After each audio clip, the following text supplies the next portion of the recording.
Hello, you're listening to Democracy Watch, the News Collective's weekly news report, bringing you alternative and undercovered current affairs from Vancouver and the Lower Mainland. My name is Alex DeBoer. I'm Armand Rana. I'm Adeline Ping. And I'm Ben Nelson. It's Thursday, September 5th at 5:02 p.m.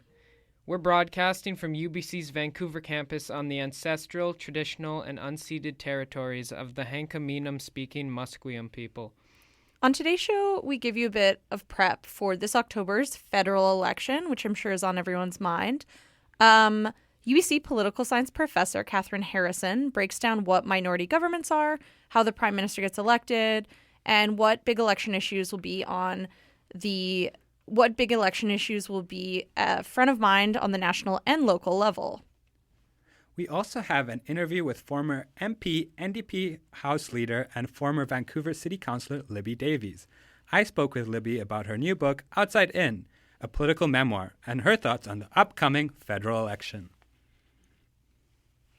But before we go to our feature interviews, we have, you guessed it, local headlines. And before local headlines, we are joined in studio with a special guest. We have Alex Missick here. Alex is a first-year Master's of Journalism student here at UBC, and she just flew into Vancouver for the fall semester of her graduate program from the Bahamas, where she's from. Alex, thanks for joining us. Can you tell me and our audience what is going on with Hurricane Dorian in the Bahamas? Thank you so much for having me. Well, Hurricane Dorian, as you guys know, was a Category 5 hurricane that ripped through two of the larger islands in the country, Grand Bahama and Abaco, and he left utter devastation there. There's no facilities, food, water, that kind of thing going on there. So he just left. He sat there for about 3 days just churning and destroying those two islands. And so you recently came from there. So how's your family? Is everybody safe? Have you heard from them? So far, I've heard reports that everyone in my family is safe. I have yet to talk to them as communication is down. Basically, anybody only with a satellite phone can get out. So you're first-year Master Students of Journalism here at UBC. How is what's going on at home in the Bahamas affecting your experience here in Vancouver and on campus? So far, I've been really sad about it because it's difficult not being able to talk to family. But at the same time, the people here in Vancouver who I've spoken to and the greater journalism sector in the graduate community, they've been really, really supportive and helpful in terms of helping me get through it. So it's been really good being here. And on that point, what are some ways that people in Vancouver can, help and express support or donations or in any way to help what's the situation that's going on in Bahamas? Yeah, to help, a website has been created. It's called doriansupport.org, where anyone around the world, especially here in Vancouver, they can go ahead and see all of the different registered charities and ways to donate food supplies, monetary donations, things like that, just to help out the people in the Bahamas. Because our jobs there is to provide a paradise for everyone around the world, and especially we have a lot of Canadian visitors, and paradise basically has been lost in two islands, and we just really want to rebuild that and get people back to work and back to their lives. All right. Thanks for joining us, Alex, and our thoughts are with you in this uncertain time. Thank you. I appreciate it so much. Thank you. Thank you very much. We're going to move on to local headlines now. So there's an interesting situation happening at Oppenheimer Park, which has been the focus of a lot of local news lately. As you heard on August 19th, a couple weeks ago, the Vancouver Parks Board issued a notice, an order to remove or to ask campers to leave the park. And a lot of people did leave, and a lot of people were found housing. About 127 people were matched up with housing, which is great. However, that's not everyone. There are still some people living in the park. And the situation of what to do about them has been an ongoing one. So in order to legally remove them, they would need to get a court injunction. And so what's come up in the news the last couple days is that Mayor Kennedy Stewart says, owing to some safety concerns that are on the rise, such as there was a 15-year-old girl who was allegedly assaulted in the park, as well as other things like fires that have happened and arson. He says that the park board should hand over jurisdiction of the park to city council and to him, which is really interesting because we have this sort of seemingly mundane, seemingly not very powerful elected body, the park board, which is the only elected park board in all of Canada, and I think one of the only ones in North America as well. And so they, are now kind of caught up in this really big social issue that is happening in one of their parks. And so we have the mayor saying that he would like them to hand over jurisdiction of the park. And in order to do so, the mayor would need 2/3 of support from the 7 elected park board commissioners, as well as 2/3 of support from the city councillors. So he needs to get that. But then some people are not happy about this idea at all, such as I think he's been there for 3 terms, NPA Park Board Commissioner John Cooper, who was speaking out against this, what I think he feels is sort of a threat on the democratic right that the park board has to govern parks and to oversee them, rather. So he has been sort of vocal about this on social media, and he was also interviewed on the Linda Steele show yesterday. So I would listen to that interview if you're interested.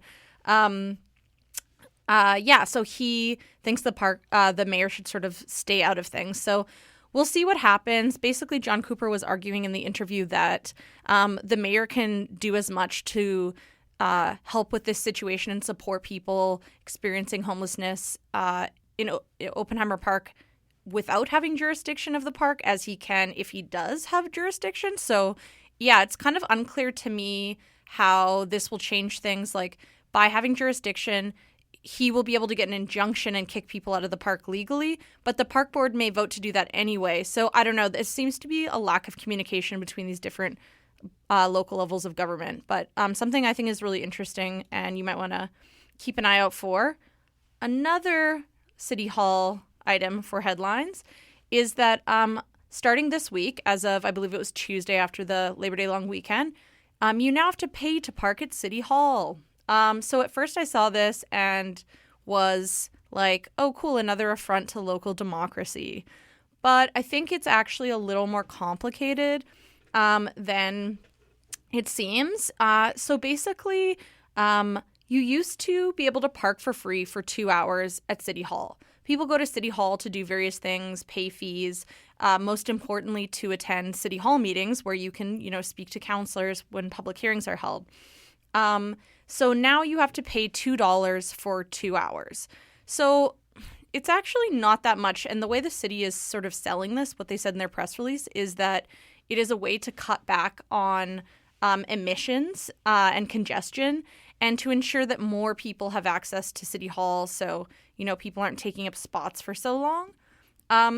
So certain people on social media, such as former city councillor George Affleck, has been quite openly against this move, which, again, like you can frame it as an affront to local democracy, making it harder for people to drive to City Hall and park. But then a lot of folks have kind of countered that by saying that actually most people don't drive to City Hall anymore and people need to get away from driving, especially within their own city. So transit is an option. And then this becomes kind of a class issue. Like, is this a right for people who drive? Like, of course, people with disabilities need to have parking available to them. But it really gets into some other issues here.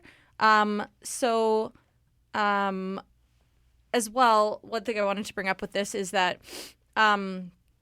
this does seem consistent with the city's broader policies lately, which have been to kind of discourage people from driving. So the city recently passed I think they passed this. Did we figure this out, Armand?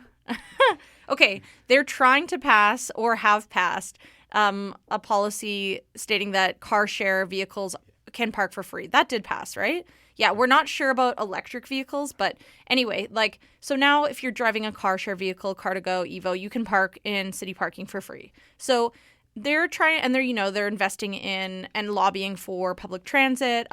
We're really trying to discourage people from driving. So this is consistent with that. So you could sell it as a, lowering emission thing. But also, like, this is sort of certain people like George Affleck are taking this piece and adding it to a pile of other things that seem to add up to cuts to local democracy, such as the fact that recently the time people are allowed to speak to city council when there's a public hearing has been reduced from 5 minutes to 3 minutes. That's a pretty big cut. And I legitimately do think that's an affront to democracy. Other people say, it makes things more efficient, blah, blah, blah. So, I mean, I don't know. As well, another thing George Affleck brought up, and he wrote a little rant about this in the Daily Hive. So check it out. And he said that there's also increased security at City Hall, which I very much agree with. There's increased security. They don't let as many people in. Like, I've been there a number of times, and it's sort of arbitrary how many people they let in to, like, there is a capacity for a fire limit, but for fire regulations. But they, in terms of the room before you get into the actual chambers, it's sort of arbitrary how many people they let in there. And they do seem to profile low-income people. So, I don't know. There's a lot of things happening from this one, seemingly mundane press release that parking is now $2 for 2 hours at City Hall. There's a lot more there to unpack. So, all right, those are my rants. Those are my local City Hall rants. Ben for the sports. On sports news, the Vancouver Giants, who play in the Western Hockey League, one of the 3 leagues in the highest level of junior hockey in Canada, have announced they will hold their annual Teddy Bear Toss Night on December 8th at 4 p.m. at Rogers Arena. The fundraiser's goal is to give children teddy bears before Christmas. Fans can bring their own teddy bears, which were brand new, to donate or buy them at the arena. For more info on this coming event, check it out at vancouvergiants.com. All right. Nice. And on to our first interview feature. So we have likely less than 2 months until our federal election. It's time for us all to start doing our homework and considering who we are going to vote for. Indeed. But as important as that, we need to understand how our vote counts towards government. Great enunciation. In this interview, I speak with UBC political science professor Kathryn Harrison to give you a federal election 101. Professor Harrison breaks down how minority governments work, what the majority issues are in this election, and how federal MPs represent their local constituents in Ottawa. Let's take a listen. So in Canada, since we have a representative democracy, we elect representatives to govern us on a federal, provincial, and municipal level. But the way we elect each level of government and how that level governs its constituents or voters varies.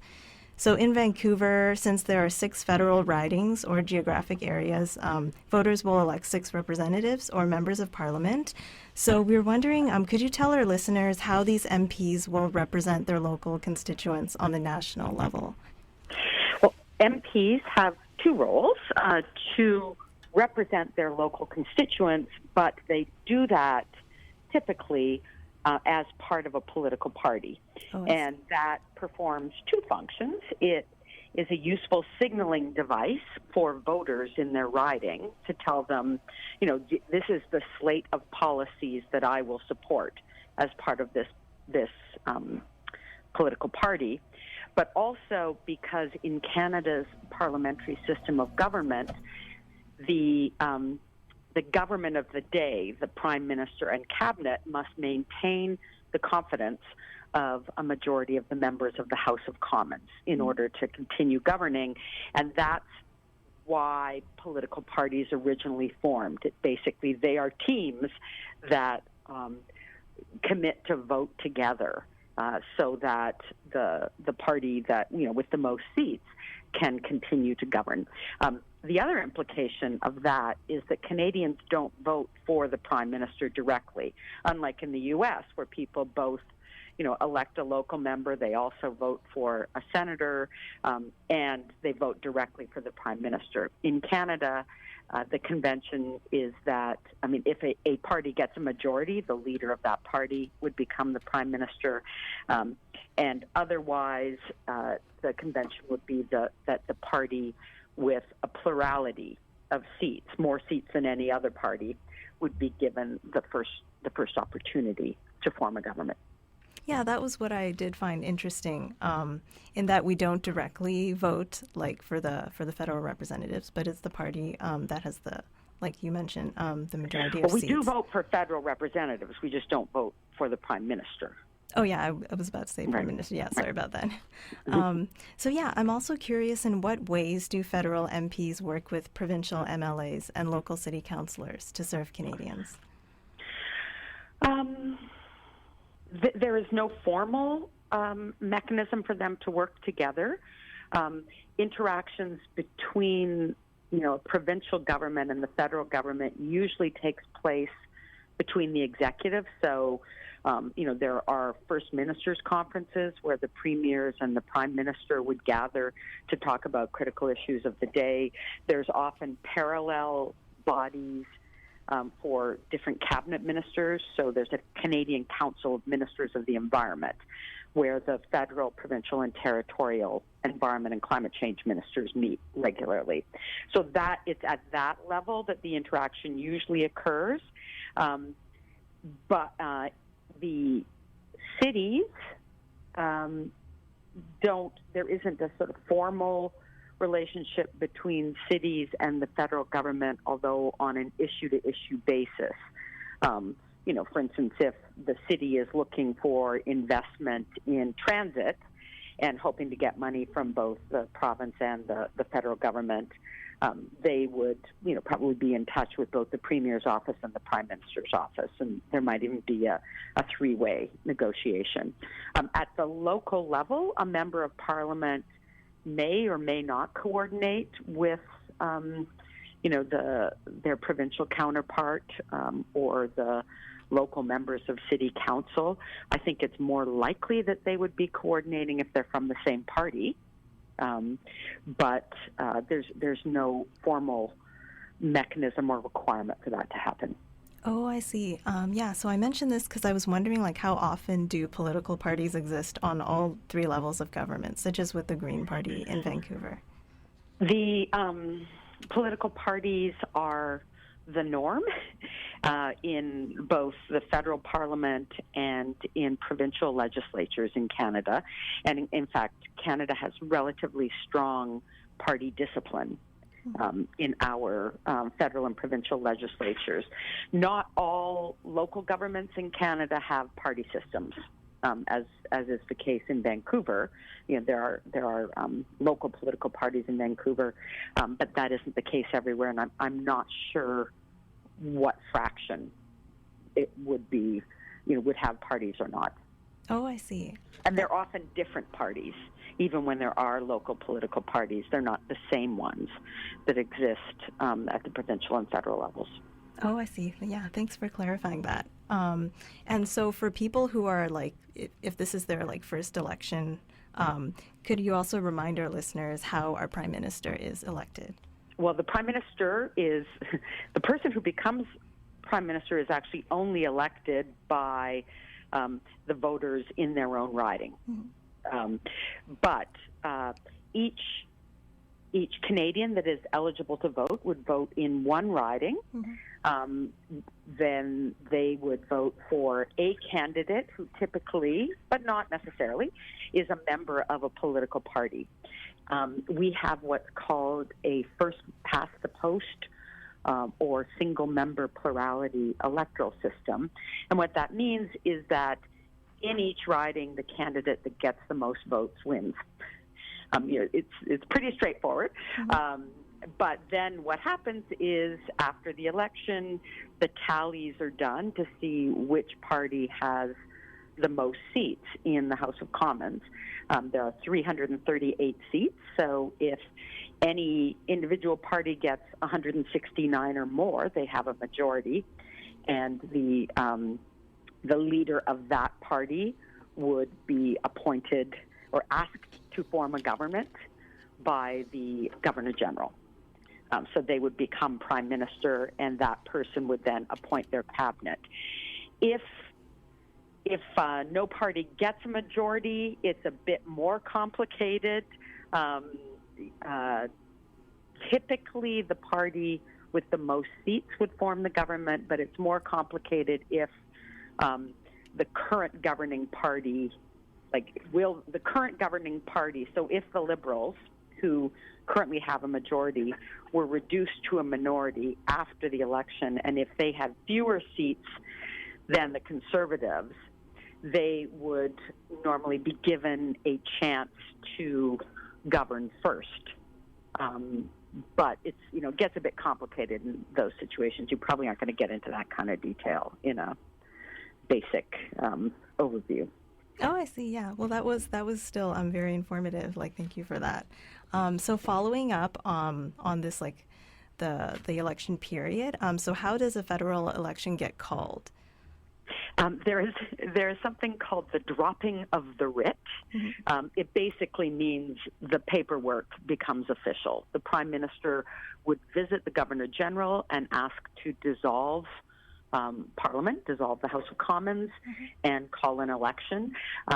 Elections need to be a minimum of, I believe, 36 days and a maximum, I'm not sure what the maximum is, but we're within that period now. So any day, the Prime Minister could go to the Governor General and have the election called. The expectation is that the Governor General will say yes. It would be amazing if they did not. So we're just waiting for Justin Trudeau to officially begin the campaign. In practice, the parties are already campaigning, but the official beginning of the campaign means that there are certain rules about election spending during the official campaign period. Oh, I see. So it sounds like the Prime Minister has a lot of power over this process, correct? Yes, although less than used to be the case. Mm-hmm. In recent years, Canada has passed legislation with fixed election dates, so every 4 years, and that's where that October 21st date came from. Mm-hmm. It is still an option for a Prime Minister to call an election sooner. It used to be the case that Prime Ministers had or Premiers have up to 5 years, and that's what the Constitution says, but the Elections Act has introduced this new 4-year election mandate that has restricted Prime Minister's discretion somewhat. Oh, I see. So it seems that the average amount of time that can pass between elections is now 4 years. Yes, and that would be the norm if it's a majority government. If it's a minority government, it's often the case that an election gets called sooner, either because the government of the day is defeated in the legislature or because they believe they've now established sufficient public support and the government of the day decides to call an election sooner and try to get a majority. Oh, I see. So what would be the formal definition of an election period and what rules apply during this period? Oh, I am not an expert on election rules. Yeah, I think I'm just not even going to answer that one. Off the record, it would be things like, who can spend how much money, signage, and that sort of thing. But I just don't know those details. Oh, okay. So, are there any new rules that have been applied to the 2019 election period? Just out of curiosity. There are not, to my knowledge, any new rules. There has been a recent controversy about interpretation of the act that already existed, mm-hmm. in that the People's Party of Canada, which is led by a current member of Parliament, Maxime Bernier, mm-hmm.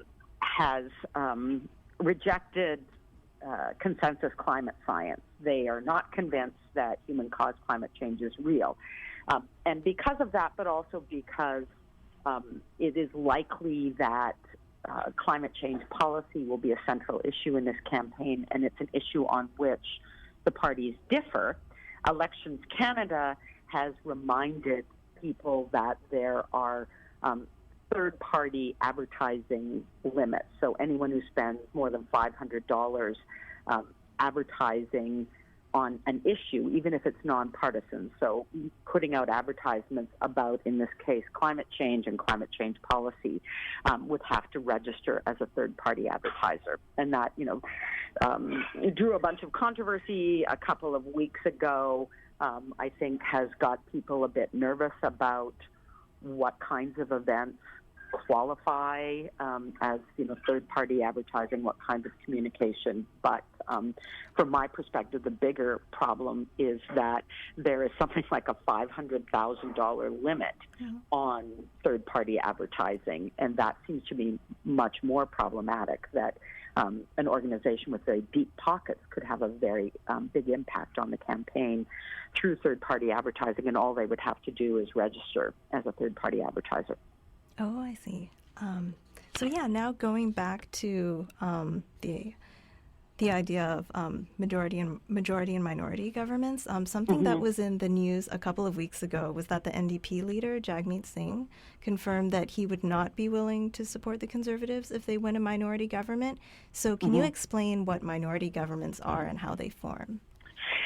So a minority government is whenever the party that has formed the executive, the prime minister and cabinet, have less than half of the votes, and that occurs normally when there's no party with a majority.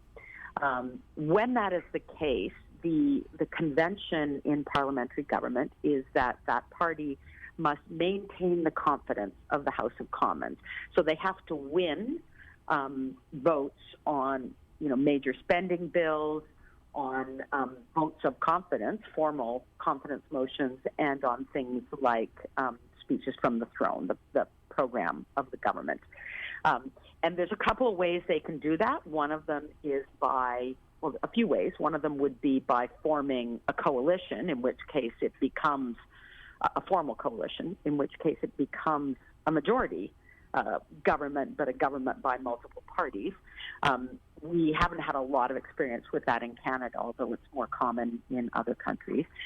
The second option would be to have a formal supply and confidence agreement where they negotiate agreement with one of the minority parties, one or more minority parties, that those parties will continue to support the government on confidence motions, and in exchange, the government will do certain things. So that's what exists in the province of British Columbia, where the NDP have a minority government, but they have a supply and confidence agreement with the Green Party. And then the final option, which has been much more common in Canada, is for the minority government to negotiate vote by vote. So we have often had, when there have been minority governments in Canada, it's often been a Liberal minority. And as the party in the middle, they've sometimes gotten the support of the Conservatives on one, something like a budget, and then on something else they might get the support of the NDP. And so they have to piece together a majority bill by bill in that scenario.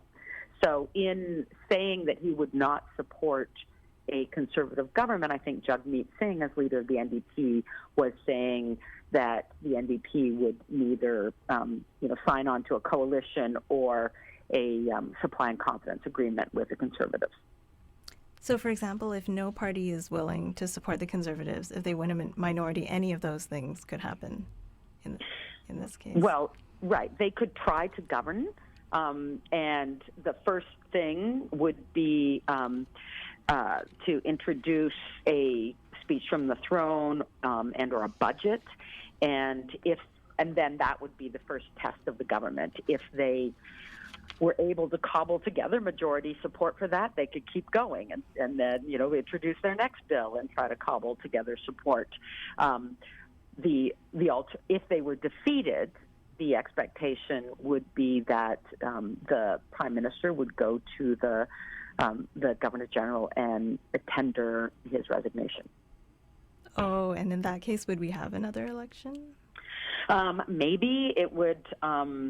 depend on whether, so it was a really close election, and one of the parties, either the Liberals or Conservatives, tried to govern in a minority position and failed. They might ask to have an election called, but the Governor General might, if they were asked to do so, allow the other party to try to form a government. Oh, I see. And lastly, in your opinion, what are the interesting issues to look out for in Vancouver in this federal election? Well, nationally, polls have indicated that the three top issues on voters' minds are the economy and cost of living, climate change, and health care. I think in Vancouver, the cost of living issue will be manifest as cost of housing. And that is the cost of living issues that voters will be asking candidates seeking their vote to weigh in on. Climate change is a very interesting and especially charged one in this election, and especially in Vancouver. The Liberals have adopted a carbon tax in 5 provinces. BC isn't one of those provinces, actually. BC has its own carbon tax. But the Conservatives are running hard against the Liberal carbon tax. So it'll be interesting to see how BC voters react to that, because BC's carbon tax is relatively popular. So, will Conservative candidates in BC rail against the federal carbon tax? I don't know.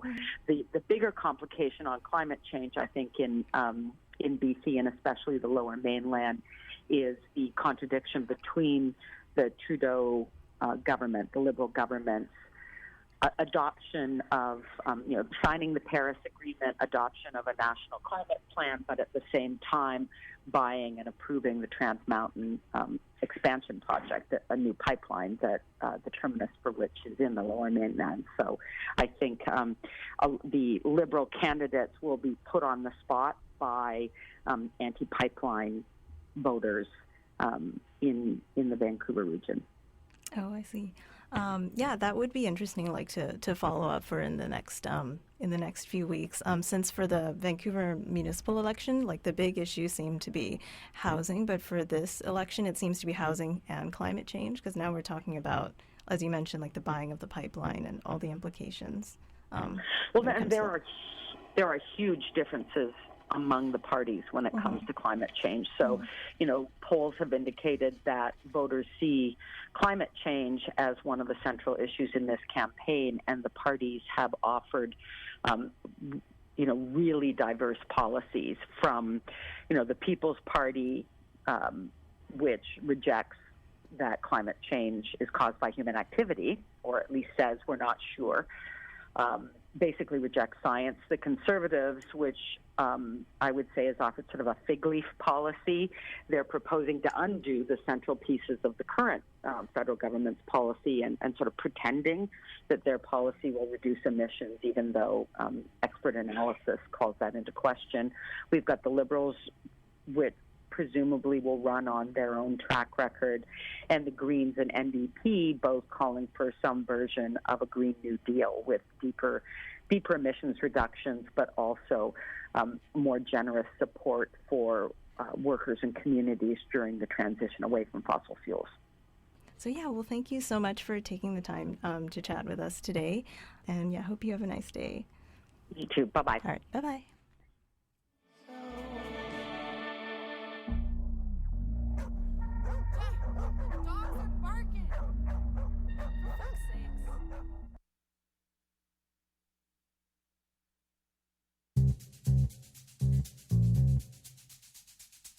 The Study and Go Abroad Fair is back in town on Sunday, September 29th at the Vancouver Convention Centre, East Building. Meet face-to-face with top universities from around the world. Learn about degrees in law, medicine, health sciences, arts, technology, pharmacy, business, hotel management, and much more. Check out the travel zone for internships, language travel, and work abroad. For more info, visit www.studyandgoabroad.com. Admission is free. Let me refresh your memory. Russians! That's right! Vancouver. The ride goes for 10 kilometers through car-free streets and includes a mid-ride dance party on Burrard Street Bridge. Join us on Saturday, September 7th for a fantastic pre-party at Sunset Beach before the bike ride kicks off at 8 p.m. $5 student tickets available for a limited time. Moby Bike Share Pass included for anyone needing a bike. Register and find more information online at bikethenight.ca.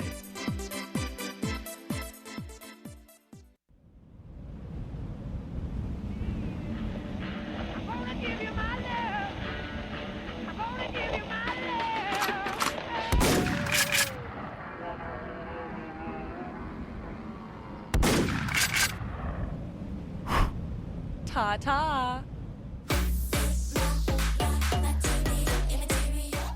Now the patriarchy is dead, and we killed it. If you identify as a woman, femme, trans, or non-binary, CITR wants you on the air. You can talk about literally whatever you want as long as you care about it. No worries if you have no experience, we'll train you in everything you need to know.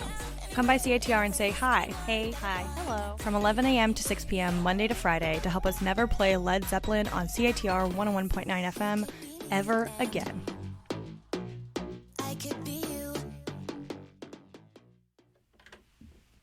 And we're back. You're listening to Democracy Watch on CITR 101.9 FM. You just heard a Federal Election 101 segment with Kathryn Harrison. To continue on the note of local federal election coverage, whatever. We have an interview with Libby Davies, someone who has not only served as an MP and deputy leader of the federal NDP, but also back in the 70s and 80s was a city councillor here in Vancouver for COPE. Indeed. I spoke to Libby about her early career as an activist and city councillor, as well as her thoughts on the federal election. Shall we take a listen? Yep. Libby Davies, she has recently written a new book, Outside In, a political memoir, documenting her passage as a grassroots organizer in the downtown East Side through the city council and finally as an MP, where she served as deputy leader for the NDP from 2007 to 2015. Thanks so much for taking the time to speak with us today. Oh, Libby. my pleasure. So reading your book, there seemed to be a few pivotal experiences early on as a student that led you into activism and politics.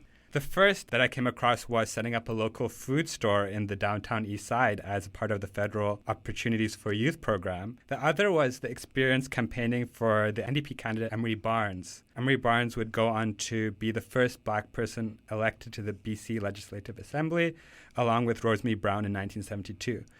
Could you tell our audience a bit more about these experiences as a student, what you learned from them, and how they shaped your worldview? Okay, well, I'd be happy to. I was a student at UBC. I was in the Arts 1 program, which I think still exists today. It's kind of like a multidisciplinary liberal arts program, and I really liked that. And then I can't remember if it was that year or the year after, I got hired on what was called an Opportunities for Youth project, which was a federal kind of make-work project. It was during the years when there was a lot of student unrest, and the Liberal government of the day wanted to keep students busy and active and not getting up to too much. So they designed all these works programs, and I got hired, and a bunch of us started a low-cost food store in the downtown East Side, and it was really a very small place in the community health clinic down there on East Cordova Street, half a block from Oppenheimer Park, where, of course, today there's a big tent city that's emerged and homelessness is still an issue. Although I have to say, back in those days, homelessness was not an issue. You didn't see people destitute on the streets like you do today. I think we're so used to it now, we think it's always been there, but that's actually not the case. When I was an organizer in the downtown East Side in the 70s, people were poor, and, you know, if they were on a low income, a fixed income pension or on social assistance, but people, you know, kind of had enough money to stretch through the month, maybe buy a cup of coffee here and there. So you didn't see the kind of destitution like you see now, right, where people are being thrown out of their places and welfare rates haven't gone up for so many decades, or if they have, it's been so minimal that basically people's purchasing power is like almost zero. Right. So it's interesting to see how those things change. But working in that food store, It was a very great experience because we got to know a lot of local people. We used to do the shopping at wholesalers and bring in the soup from the old Woodwards building. And we used to use their leftover soup and bring it in big buckets, pails, literally pull it down the street on a trolley and serve it in the clinic. So it was a great experience, and I really liked it. And I went back the next year. I dropped out of UBC. I decided I wanted to be a community organizer, and I didn't want to be a student anymore. And so, I kind of embarked on a new life. But it was really the sense of organizing for social justice and helping people fight for tenant rights and fighting against horrible landlords who was squeezing people and evicting people. And people lived in deplorable conditions, which they still do today. And I felt very compelled by it. And in 1972, we happened to have a provincial election, and we'd had the old social credit government, which you wouldn't even know about. They were kind of like an old right-wing populist government, Wacky Bennett, we used to call him, old Bill Bennett. And it was time to throw him out. And so Dave Barrett and the NDP got elected, but I was one of a few people who canvassed for Emery Barnes, who was an amazing guy, in the downtown east side. And it had never been canvassed before, all these old hotels and rooming houses and walking up and down the stairs and knocking on doors, and people would be so surprised to see us. Like, what? You're canvassing for an election? You want me to vote? You care about that I'm going to vote or not? And so we had great conversations, and so it was a very good experience for me, and it led me to a path where I realized that I loved community organizing. I loved working with people. I loved taking on the challenges of the things that we were fighting against to improve housing and conditions for people. And so I kind of just hung around for the next 10 years or so.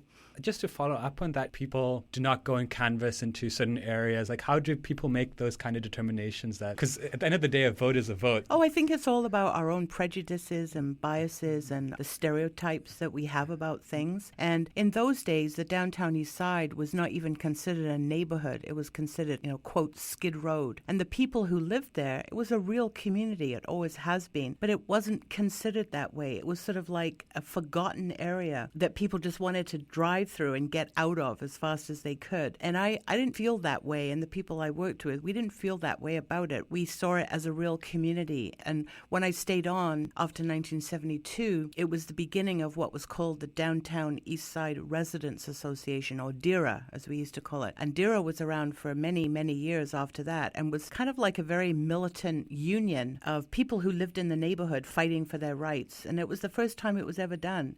The area was mostly full of churches and missions. Well, they're still there, actually. And they really looked at people as kind of non-citizens, right? They were clients. They were people to be administered to. They were sinners. They were poor people, that had to have charity and sing for their supper. And we really railed against that. And so it was about helping a community find its voice. And as an organizer, we were taking on these issues. And so the idea of voting, it just seemed a logical thing to do, that we had a candidate, we wanted to elect a different kind of government, and a lot of the older guys in the neighborhood were union members or had been union members. And so they were fairly political, right? And so going door to door and talking to people about the election, about politics, was a great experience. But it's true, I don't think the area had ever been canvassed before because it wasn't considered a place, because people were poor, they were invisible, so to speak. Yeah. Even though they were visible on the street, they were invisible in the in the halls of power, and they didn't count. You mentioned DERA, just stands for the Downtown East Side Residents Association. In 1973, you helped found that, along with Bruce Erickson and Gene Swanson. At one stage in the book, you described how you were perceived by other community organizations as, quote, "We didn't play their game, and we were pretty self-righteous about what we were doing. Even worse, we were political. Way too political for their liking," unquote. Could you explain a bit more about, what DERA's purpose was and why you think it's so important to have such groups that are external to formal politics, yet still very political? Yeah, it's a good question. As I mentioned, the neighborhood was very dominated by institutions, right, who provided social services. They would hand out people's welfare checks. They would administer them. And so it was very much a relationship of people who had power and authority and people in the neighborhood who actually lived there who didn't. And so changing that dynamic and asserting rights, human rights, voting, to speak out, to demand better services, better housing. I think it really became a threat to some of the old institutional organizations. Like, who are these people? They're upsetting the balance. We have our clientele. We get paid by the government to administer people's welfare. We have emergency beds and hostels. And so the whole idea that we were organizing to say this is a neighborhood that has a voice and a history and a future, and that people have aspirations just like in any other community. I think it was really threatening. And also, we were fairly radical. I mean, I think now when I look at it, I don't think it's radical at all. But at that time, in that era, in that community, what we were doing was definitely completely upsetting the status quo. We were challenging the status quo. So that was very difficult for some people to accept. So we had some allies in the political arena. Emery Barnes was one of them. He always understood what we were doing. He was always a good ally. We had a couple allies on City Council because we ended up dealing with City Hall a lot and sort of fighting things at City Hall. But the other organizations, there wasn't another residents group. DERA was the only one. And so this idea that residents could and should speak for themselves and not have somebody else, like social workers or the churches or the charities and the missions, speak for them, right? They felt very threatened by that. And I think that exists in many parts of the world, right? And so the whole process of community development, community organizing, asserting rights can be a very radical process. And because you really are challenging people who have power and saying, you don't own that power, and that the people who live in this community, they have a voice and they have a right to direct their own future and their own community. So you mentioned city council. Eventually, you entered formal politics as well. In your book, you describe it as a natural evolution of your work in the downtown east side. In what ways was it a challenge, coming as a community organizer to engage in actual politics in terms of running a campaign and running as a candidate? Well, it's one of those things that at the time, you don't see it as a challenge at all. You just do it. You're young, you have no fear, and you're so compelled by what you have to do that you kind of just, bulldoze your way in. And I think it kind of felt like that. I mean, I had no training, no experience in politics. We dealt with the media on and off. I'd never run in a campaign before, but it was that gut feeling of we knew why we were running. We were pissed off that the people at City Hall were not representing or caring about the issues that were so critical, like literally life and death issues. Now, when I look back on it, it's a very different kind of reflection. I think, wow, we really did just get out there.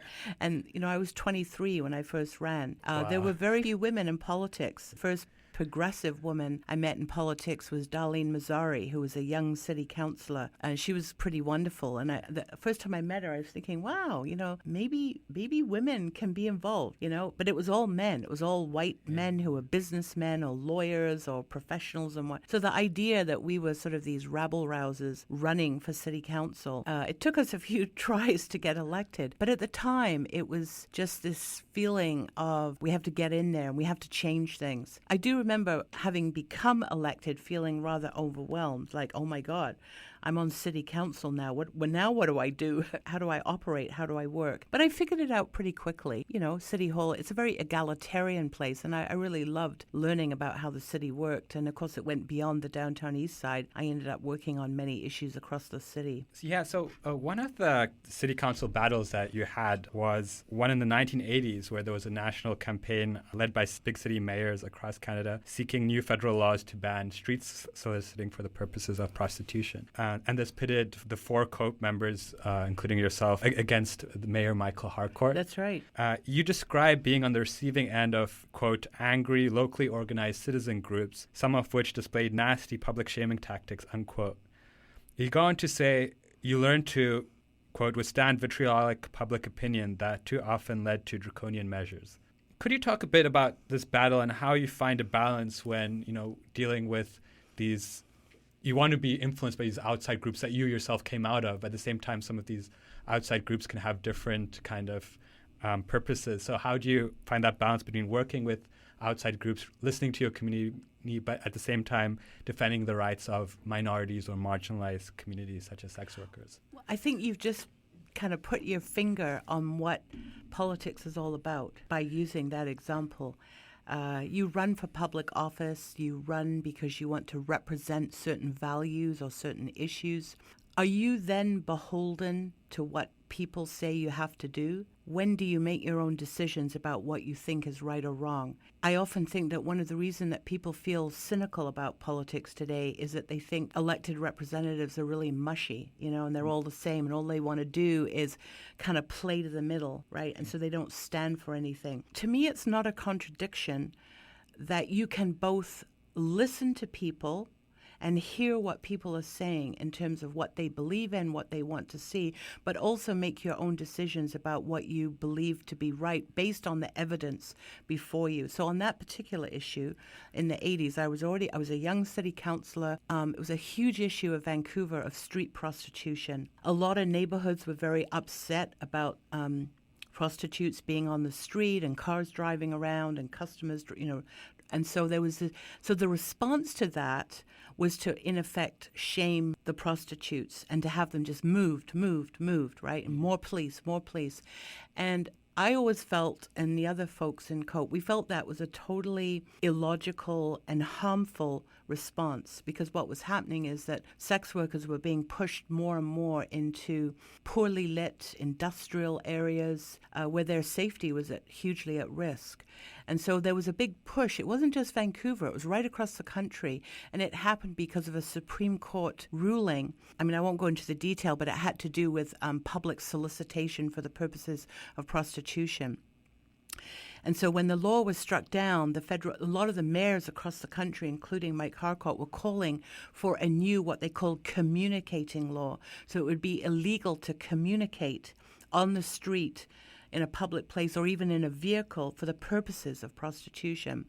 And so city councils across the country were moving motions and hearing delegations, urging the federal government to bring in this new law. And we voted against it, a minority of us, because we believe that it not only would it not solve the problem, it would actually be harmful. And that's actually what turned out to be. The new communicating law, when it did finally come in about 1985, through the criminal code, through the federal government, that's really when the disappearances of women off the street started happening, because again, women were being, not just women, men as well as sex workers, being pushed into very, more and more dark, remote areas. Sex workers began to disappear. Nobody knew where they went. They were considered transients. The police didn't really record what was going on. The complaints weren't taken seriously.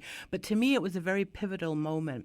And all through my political life, from that point to even now, today, it's been an issue that I've worked on in terms of the legal status of sex workers and what happens to people in our society. And it began really at City Hall. That's interesting. So I think we're going to wrap up soon. So we're going to have a question about the federal election. So the federal election is around the corner. NDP leader Jagmeet Singh is running in a BC riding. There's a sense while reading your book that you felt that the NDP in some way lost touch a bit with the grassroots during the 2015 campaign.